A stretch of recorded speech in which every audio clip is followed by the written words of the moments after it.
Habría que avisarle a él, ¿no? Hijo de puta. No lo hagas, por favor. ¡De puta! Matame antes que me... Armando. 1, 2, 3, ya.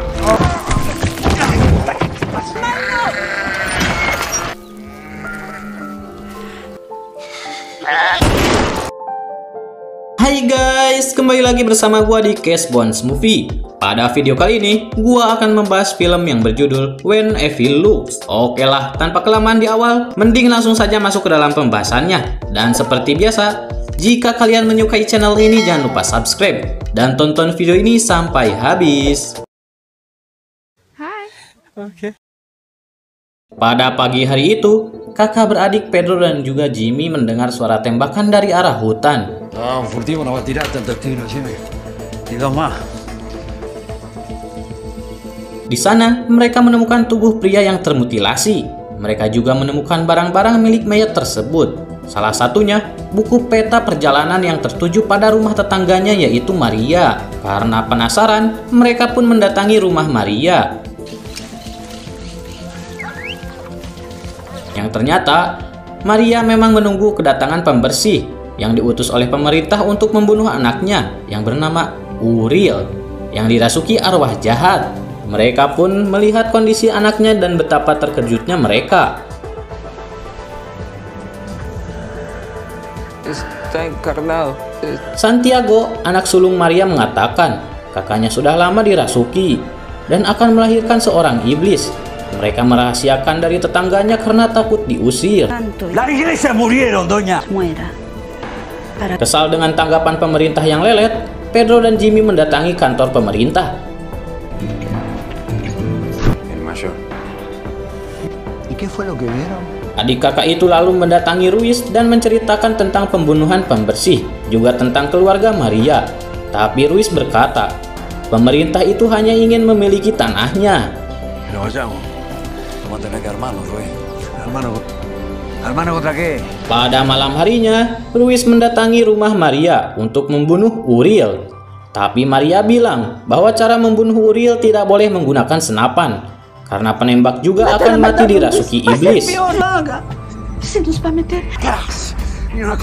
Uriel pun berkata, jika Ruiz membunuhnya, iblis itu akan berpindah pada istrinya, dan istrinya akan mengasuh anak iblis.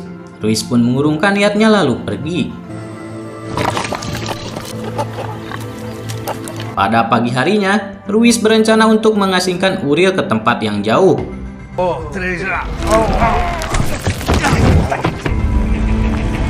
Setelah 300 km, Ruiz masih merasa belum cukup. Tapi di tengah jalan, Ruiz malaweng dan hampir menabrak anak kecil hingga mobilnya bergoyang. Saat sampai di tempat tujuan, ketika Uriel ingin diturunkan, ternyata tubuhnya sudah tidak ada. 20 minutos. Es un puto problema nuestro. Kejadian-kejadian aneh pun mulai nampak. Pertama, Ruiz dikagetkan dengan teriakan istrinya.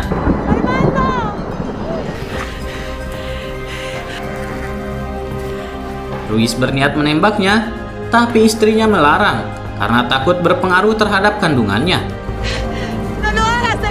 Ruiz pun menembaknya dan sang istri membunuh Ruiz dan pada akhirnya dia pun bunuh Dirman.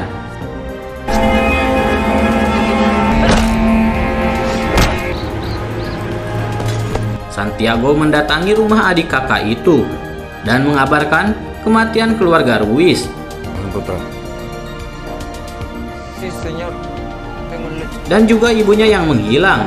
Dia meminta untuk menginap karena takut Santiago telah tertular. Mereka meminta Santiago untuk tidur di dekat ternak. Singkat cerita, saat di pagi hari, Pedro dan Jimmy pun mulai meninggalkan desa. Pedro turun ketika sampai di rumah istrinya karena ingin menjemput anaknya. Pedro mengetuk rumah istrinya, yaitu Sabrina. Akan tetapi, yang membukakan pintunya adalah Leonardo. Lalu Pedro membuka bajunya, yang mana baju dia langsung diendus-endus oleh Roger si anjing. Setelah Pedro membakar bajunya, Pedro mengajak mereka untuk masuk dan memberitahu apa yang telah terjadi. Dan saat ini kotanya dalam bahaya. Santino tampoco, que se vaya. Saat mereka berdebat, mereka tak sadar dengan apa yang terjadi dengan anaknya Vicky. No come mierda. Gríteme, por favor. Tiba-tiba, Roger menyeret Vicky. Leo dan Pedro pun mengejarnya. Tapi Pedro kembali ke rumah dan menjemput Jair, anaknya yang autis. Leonardo kembali untuk membawa senapan dan membunuh Roger, tapi Pedro mencegahnya. No se pólvora, Leo. Vas a buscar un demonio. Leo pun berhasil membunuh si anjing. Ketika Pedro kembali mengejar Leo, ternyata Vicky sudah ada di pelukan ibunya. Mamá. Pero no encuentro la llave. Vicky membisikkan kepada ibunya bahwa ayahnya, Leo, akan membunuhnya dengan mobil. Sabrina pun merasa kebingungan.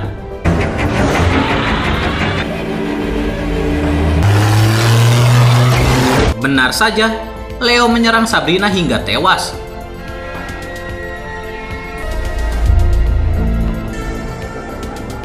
Pedro pun menjemput Jimmy dan ibunya yang sudah menunggu. Di perjalanan, Pedro menceritakan tentang makhluk iblis yang menulari warga, tapi tidak memberitahunya tentang Sabrina. Neneknya menjawab bahwa kerasukan adalah sesuatu yang jahat, masuk ke tubuh seseorang untuk menguasainya. Saat mereka berhenti sejenak di sebuah minimarket, neneknya mendapat telepon dari Sabrina. Pedro langsung merebut teleponnya dan mengetahui jika yang menelpon tersebut bukanlah Sabrina, karena Sabrina telah meninggal. Hola. Los chicos también. Jimmy menyarankan agar mereka pergi ke rumah temannya yang merupakan mantan pembersih iblis. Singkat cerita, mereka pun sampai di rumah pembersih itu. Kita sebut saja Martia. Mereka diizinkan untuk menginap. Lalu ibunya Pedro dikejutkan dengan kedatangan Sabrina yang tiba-tiba mengambil Santiago.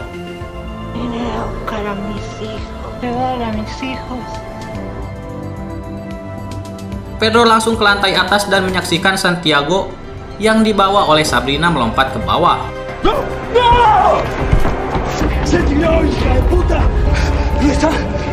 Pedro dan yang lainnya turun untuk mencari Sabrina, tapi dia melihat mobilnya penuh darah dan berpikir kalau Jair sudah meninggal. Pedro dan Mirta pun bergegas untuk mencari Uriel. Sementara Jimmy mencari Santiago yang dibawa Sabrina. Saat Jimmy di tengah perjalanan, dia melihat wanita sempoyongan, dan untuk memastikan dia mendekatinya perlahan.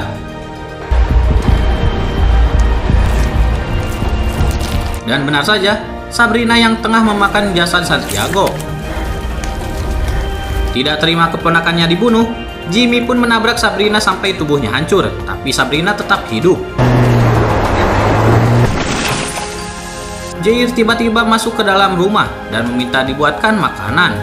Di sisi lain, Mirta dan Pedro pun berhenti di sekolah yang diduga Uriel telah terjatuh di sana. Mirta dan Pedro pun tidak menyalakan lampu karena takut mengundang iblis. Lalu mereka bertemu dengan anak kecil yang hampir tertabrak sebelumnya. Anak itu pun memberitahu Uriel. Karena merasa dipermainkan, akhirnya Pedro pun menghajarnya. Mirta pun meyakinkan bahwa Uriel ada di dalam.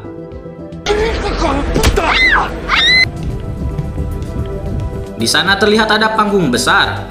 Pedro mencukil salah satu kayu dan melihat ada mayat guru yang dibunuh oleh anak-anak ini. Mirta meminta Pedro untuk mengambil barang pembersihnya di mobil. Singkat waktu, Pedro pun membuka kayu-kayu itu. Setelah mengeluarkan beberapa mayat guru, dia melihat tubuh Uriel. Akibat hal itu, salah satu siswa menyuruh Pedro untuk mengambil palu di ruangan Capsek. Mirta melarangnya karena itu jebakan. Benar saja, tidak ada palu di sana. Dia malah dikunci oleh para siswa. Dan Mirta pun dibunuh dengan sadis. Pedro berhasil keluar dari ruangan Capsek, lalu menuju ke ruangan kelas dan mengambil alat pengusir milik Mirta.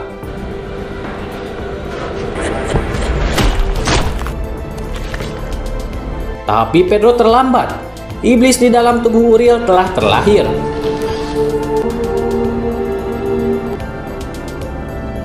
Pedro pun telah kalah. Dia pun kembali ke rumah Mirta. Jimmy langsung menyambutnya dan memeluk kakaknya yang berhasil selamat. Pedro melihat cap jari anaknya yang berdarah sebelumnya tak bisa hilang.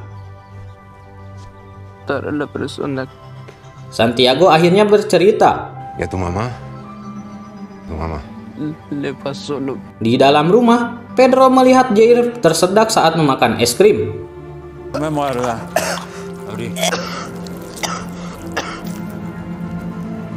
Jimmy datang melihat Pedro yang berjalan lemas.